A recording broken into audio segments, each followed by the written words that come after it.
कोई संतान हो जाएगी।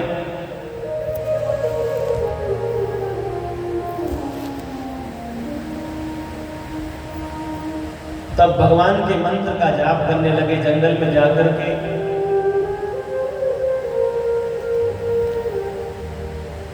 और भजन करते करते इनको रोना प्रारंभ कर दिया, अश्रुपात होने लगा। जब दुख बढ़ जाता है, रो रहे हैं ब्राह्मण जंगल में बैठकर, किसके लिए कि कोई संतान नहीं है। उधर से एक संत आए, तो संत ने देखा कि कोई ब्राह्मण जंगल में बैठ करके रो रहा है। चलो पूछता हूं कौन है। संत ने सोचा कि ये भगवान के भजन कर रहा है, भगवान नहीं मिल रहे तो इसलिए रो रहा है। लेकिन वो रो रहे थे इसलिए कि पुत्र नहीं है। कथम रोदसी विप्रम त्वं काते चिंता बलीयसी वद त्वं सत्वरं मह्यं स्वस्य दुखस्य कारणम्। संत ने पूछा, भाई क्यों रो रहे हो, क्या दुख है, मुझसे अपना दुख कहो। ब्राह्मण कहते, महाराज मैं गाय भी रखी अपने घर में, आज तक गाय ने भी बच्चा नहीं दिया, गाय ब्याई नहीं है। कोई फल का पौधा भी लगाता हूं तो सूख जाता है, और हमारे घर में कोई संतान नहीं हुई। कोई हमको ऐसा आशीर्वाद हो कि हमारे घर में कोई संतान हो जाए। तो मस्तक रेखा देखी संत ने और कहा कि 7 जन्म तक भी तुम्हारे कोई संतान होगी नहीं, आप रोना छोड़ो और भगवान का भजन करो। लेकिन ब्राह्मण ने संत के चरण पकड़ दिए और कहा कि अगर आज मुझे आपने बेटा होने का आशीर्वाद नहीं दिया तो मैं आपके चरणों में मत्था पटक पटक करके अपनी जान दे दूंगा और आपको ब्रह्म हत्या का पाप लग जाएगा। अब संत ने सोचा मैं भला इसका हालचाल पूछने आया, ये तो फंस गया, चरण नहीं छोड़ रहा। तब संत ने अपनी झोली से एक फल निकाला और मंत्र पढ़ करके प्रसाद दिया कि इस फल को अपनी पत्नी को खिला देना और तुम्हारे घर में बेटा हो। बोलिए संत भगवान की। अब आत्मदेव बड़े प्रसन्न हुए, बहुत खुशी हुए, बहुत आनंद के साथ घर में आए और अपनी पत्नी से कहते हैं, देवी ये फल सुबह पूजा करने के बाद आप खा लेना, हमारे घर में पुत्र आएगा। अब उनका क्या नाम था, धुंधली। और सोचती पता नहीं कौन से बाबा से फल ले आए, कहां से ले आए। अगर मैंने ये फल खा लिया तो मेरा गर्भ हो जाएगा, मेरा पेट बढ़ जाएगा, घर में आग लग जाएगी, मुझसे भागा नहीं जाएगा, मैं जल के मर जाऊंगी। नहीं आग लगी घर में तो जब मैं बिस्तर पर पड़ जाऊंगी, जब बच्चा होगा तो ननद को बुलाना पड़ेगा घर में, और मेरी ननद तो बहुत चोरी करती है, चोटी है, सारा माल चुरा के ले जाएगी। अरे ऐसा बच्चा पैदा करने से क्या फायदा। तो उल्टी बुद्धि है, तो फल नहीं खाया, गाय को खिला दिया। जो घर में गाय थी उसको फल खिला दिया। धुंधली की बहन घर में आई हुई थी, तो अपनी बहन से धुंधली कहती है कि मेरा पति पता नहीं कहां से कोई फल ले आया, मैंने वो फल नहीं खाया, गाय को खिला दिया। अब मेरा पति मुझसे पूछेगा कि बच्चा होना चाहिए था, हुआ नहीं, मैं क्या बोलूंगी। तो धुंधली की बहन धुंधली से कहती है, तेरे पति को बच्चा चाहिए और मेरे पति को शराब चाहिए, तू मुझे कुछ पैसे दे, मेरे घर में बच्चा होने वाला, बच्चा तुझे दे दूंगी, पैसे उसको दे दूंगी। वो शराब पीकर मस्त, और तेरे घर में जो बच्चा आएगा मेरे घर में, मैं तुझे चुपचाप रात को दे दूंगी, तुम शोर मचा दे देना, हमारे बेटा भयो है, बेटा भयो है, हमारे बेटा हुआ है। ऐसा ही हुआ कि कुछ दिन के बाद धुंधली की बहन को एक पुत्र हुआ, चोरी चोरी धुंधली को दे दिया, अब धुंधली ने शोर मचा दिया, बेटा भयो है, बेटा भयो है, बेटा हो गया, बेटा हो गया। तो भैया आत्मदेव दौड़े दौड़े आए और खुशी से नाचने लगे, क्योंकि उनके लिए तो ये बहुत खुशी की बात थी कि घर में बेटा हुआ है। तो महाराज गोद में लेकर के पूजा पाठ हुई घर में। तो कहने लगे कि हमारे घर में बेटा हुआ है, अब हम इसका विधि विधान से नामकरण संस्कार करेंगे, नाम रखेंगे। तो धुंधली कहती 9 महीने मैंने पेट में रखा, पीड़ा मैंने सहन करी, तुम क्यों नाम रखोगे? मैं रखूंगी। हाँ भैया तू ही नाम रख लो, झगड़े का क्या मिटाना। अब झगड़े को समाप्त करना था तो धुंधली ने अपने बेटे का नाम स्वयं रखा, खुद रखा। क्या नाम रखा? धुंधकारी। क्या नाम रखा? कि मेरा नाम धुंधली और मेरे बेटे का नाम धुंधकारी होगा। अब कुछ दिन के बाद जो गाय ने फल खाया था, तो गाय के भी जो बेटा पैदा हुआ तो उसके कान तो गाय के थे, बाकी सारा शरीर मनुष्य का था। तो गौ जैसे कर्ण है तो नाम गौकर्ण हुआ। बोलिए गौकर्ण जी महाराज की जय। तो अब 2 बेटा पैदा हुए हैं घर में, लेकिन दोनों में अंतर कितना है कि धुंधकारी महाकलह, महादुष्ट है धुंधकारी, और गोकर्ण महापंडित। गोकर्ण महापंडित है, महाज्ञानी है, संस्कारी है, क्योंकि संत के संस्कारों का फल है गोकर्ण। और धुंधली की जो धुंधली बुद्धि है, धुंधली बुद्धि, कुतर्क बुद्धि का फल है धुंधकारी। तो उसका क्या हुआ कि धुंधकारी बचपन में थोड़ा सा बड़ा हुआ, जो बच्चे उसके साथ खेलते थे उनको कुएं में धक्का दे देता था, झगड़ा करता था, गाली देता था। और जैसे जैसे बड़ा हुआ तो मदिरा पान करने लगा, मांस का भक्षण करने लगा, और कुछ कमाना नहीं, जो बाप का कमाया हुआ धन है बस उसी के पर अपना आनंद करना है, सुख लेना है। अब इसके साथ साथ जब वो मदिरा पान करके गलत काम करता था तो रात दिन शिकायतें आने लगी पिता के पास कि आज आपके बेटे ने ऐसा किया, आज आपके बेटे ने ऐसा किया, ये गलत कर्म किया, ये किया। अब किसी का बहुत ज्यादा मान सम्मान हो, घर के दरवाजे पर आकर कोई दूसरा बोले कि आपके बेटे ऐसे करते हैं आपके, तो कितना अपमान लगता है। अब ये बात सुनकर के आत्मदेव कह रहे हैं अरे इससे अच्छा तो हमारा बेटा नहीं होता तो ज्यादा अच्छा था। जब पिता के अश्रु गिरने लगे तो गोकर्ण बेटा आया पास में और पिता को बहुत सुंदर उपदेश देने लगा कि पिताजी आप रोइए मत,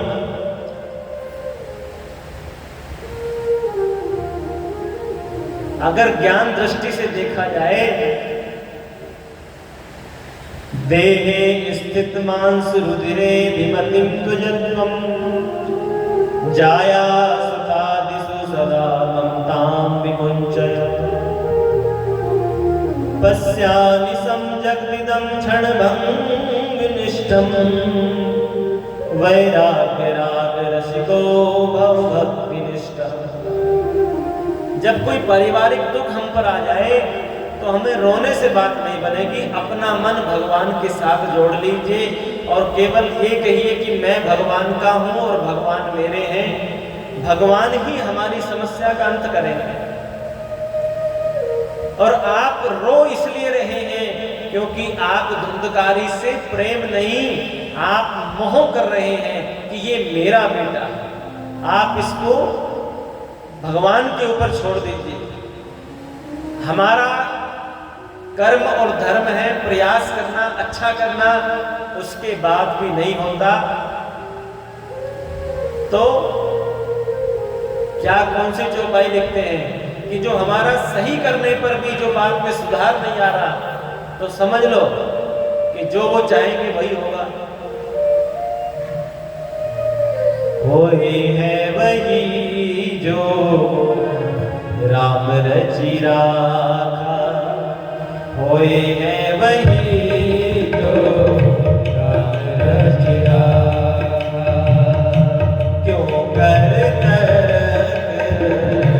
बढ़ावे साखा, क्यों कर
पिताजी आप रोइए मत, आपको क्या करना है, वैराग्य को धारण करके भक्ति करनी है। जब दुख ज्यादा घेर ले ना, जब कोई समाधान ना मिले तो भगवान का भजन में लग जाओ, सब कुछ छोड़ के भगवान के भजन में लग जाओ, अपने आप रास्ता बन जाएगा। क्या है कि धर्मम भजस्व सततम त्यज लोक धर्मान सेवस्व साधु पुरुषा जहि काम तृष्णा अन्यस्य दोष गुण चिंतन मासु मुक्तवा सेवा कथा रस्महो नितराम पिबत्वम। ये बहुत प्यारा श्लोक है भागवत जी का। क्या है कि धर्मम भजस्व सततम, धर्म करें, धर्म धर्म क्या है कि धर्म न दूसर सत्य समाना, सत्य पर चलिए। सत्य क्या है? परमात्मा, परमात्मा के साथ जुड़िए। और त्यजलोक धर्मान, त्यजलोक धर्मान का मतलब है कि उसका बुलावा आया है, वो मेरे घर में 1100 शगुन दे गया था, अब मैंने भी उसको 1100 शगुन दे के आना है।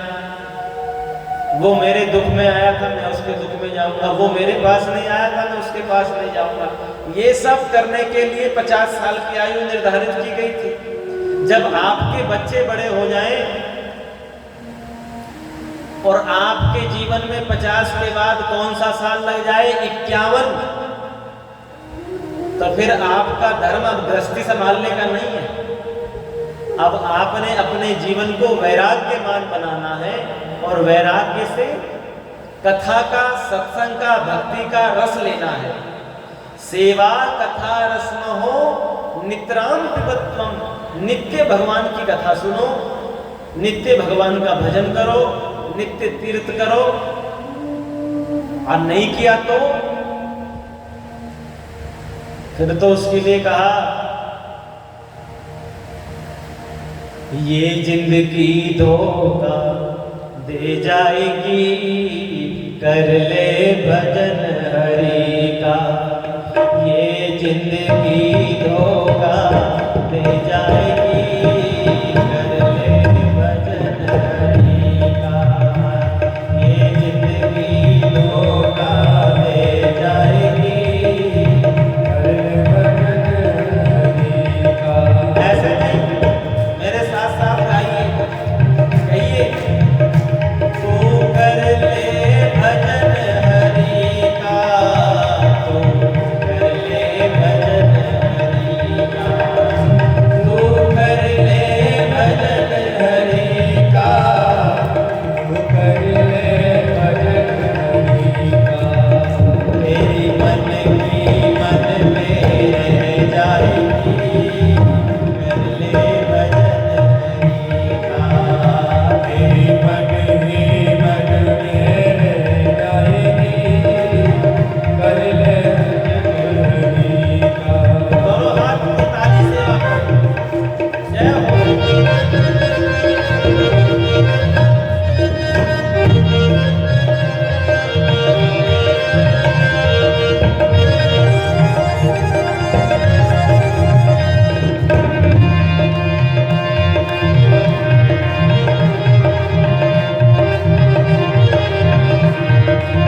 यही है मौका भजन करने का, यही है मौका इस जीवन का नहीं भरोसा, इस जीवन का नहीं भरोसा। मौत उठा कर ले जाएगी, कर ले भजन हरि का। मौत उठा कर ले जाएगी, कर ले भजन हरि का। ये जिंदगी धोखा दे जाएगी, कर ले भजन हरि का। ये जिंदगी धोखा दे जाएगी, कर ले भजन हरि का। इसलिए पिताजी केवल हरि का भजन करो। किसका भजन करो? हरि का, जिसका नाम लेने से ये मन हरा हो जाता है, आनंदित हो जाता है। हरि का भजन करो। हरि है हमारा। कौन है हमारा? हरि के अलावा हमारा कौन? ऐसे महामंत्र चलता रहता है। प्रभुपाद जी भी बार बार यही बात कहते हैं, हरि बोल। एक बार प्रेम से बोल दो भाई, हरि बोल।